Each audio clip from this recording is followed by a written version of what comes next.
Okay, Robert, thanks. Thanks for coming down. Appreciate your time. And uh, we just do a quick interview, 10 minutes or so, for the folks out there, just so they can see your face. And but if I think back, we kind of met when we were doing community theatre, and I think it was a play called Emma, and you were in that, Was. and I dragged a whole load of the actors from that, and that's how I got them involved initially in Angel and May, and then I subsequently found that you're probably one of the more experienced guys, and you've done a lot of different roles within the series. Really, you're sort of a mainstay. Uh, Now, I think you've been in community theatre since 1980, so I was kind of wondering, out of all the roles that you've done, have any of these actually consciously or sort of informed directly your roles in Angel and May? Not consciously, but the probably the voice, the accent of Slim was inspired by Sam Elliott.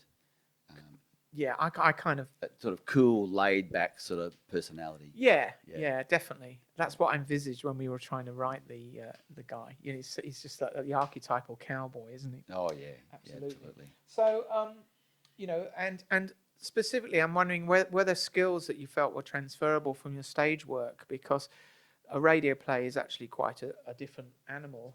So I'm wondering, out of all the work you've done, could you bring any of those skills to Angel and May?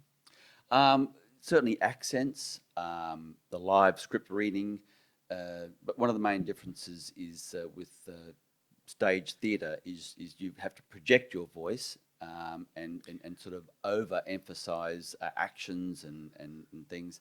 But with this, you getting to use the microphone and getting used to using the microphone, the distance you're away from the microphone, all those sort of things, and studio recording, cues. And even acting alone quite often where we haven't got someone opposite. Well, especially with the COVID-19 situation, that Absolutely. This really year, changed it's it. been a This year real has been challenge really for it all. Yeah, challenging. yeah, Yeah, yeah. But absolutely. it's been good.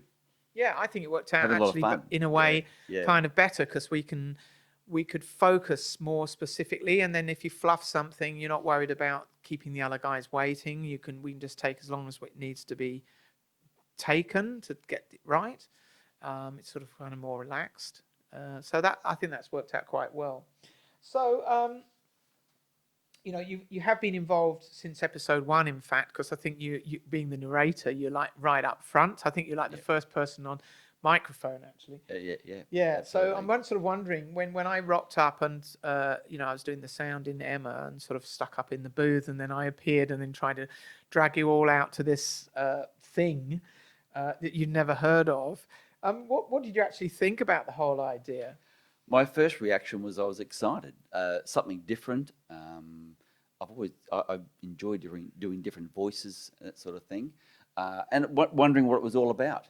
And I came along and enjoyed it. You know, great group of people, and it's good to get the opportunity to do all the accents and the good guys and the bad guys, and yeah, it's Cool, great. excellent, excellent. And you've certainly done enough accents, I must say. I think you play more different roles than just about anybody. So yeah, as I say, you play multiple characters, and the key one is obviously the Slim character, who also doubles, particularly in the beginning of the series, as the narrator.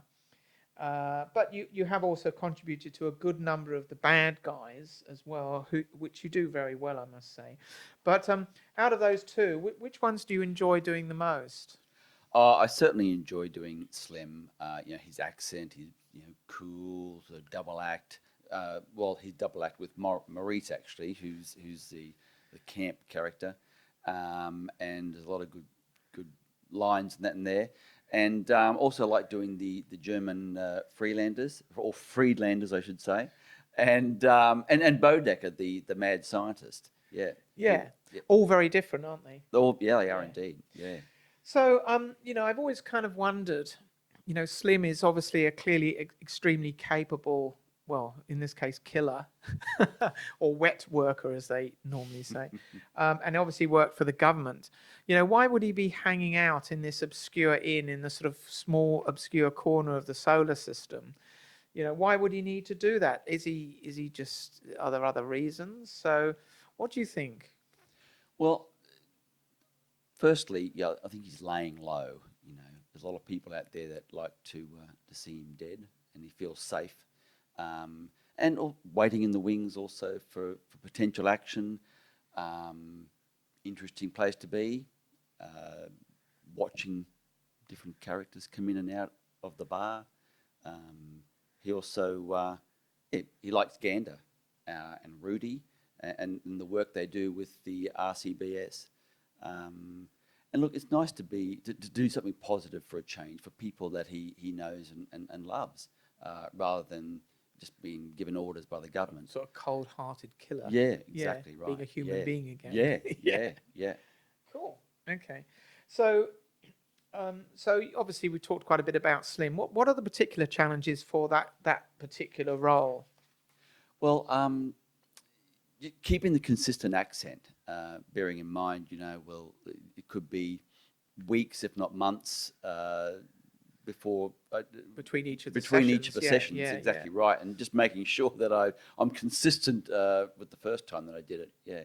Cool. Okay. But generally, I think that's probably the role that you've got down pat. Really. Yeah. Bodecker's quite tough, isn't he? Yeah. Yeah. Well, actually, switching between the different German characters can be a challenge. Yeah. The subtleties. The subtleties. Exactly. Yeah.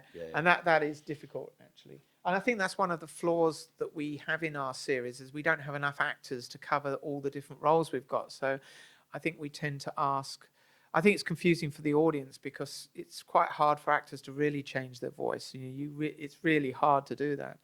So I think, we try and do the best we can, but that's one of the sort of, I would say, things that in future we should try and minimize. We should have, core characters and not try and spread people too much. So, but you do play a number of really quite cool tier 2 guys, all bad ones, of course. How do you find relating to these? Because, they're quite tricky, really.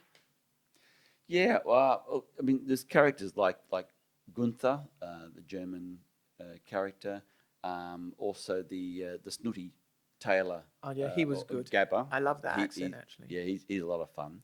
And there's also another fun character, the whiny, the member of the sect, Cullum. Oh yes, he's a fun character. Yes, although unfortunately he's been given he's been chopped.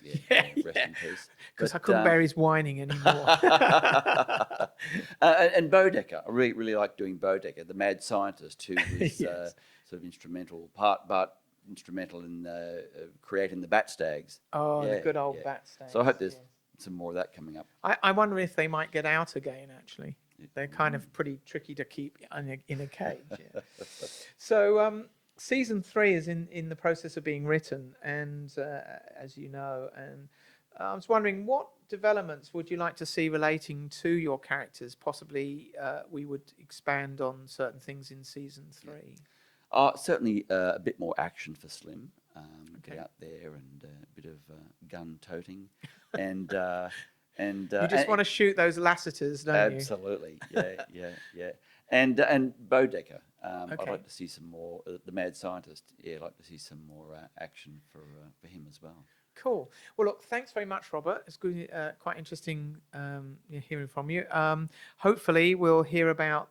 We'll get more Slim, more Bodecker, and more Germans running around in season 3. Who knows? And you'll be back, and in front of a microphone. I will be back. Okay. Thank you so much. Thank Thanks, you. Mel.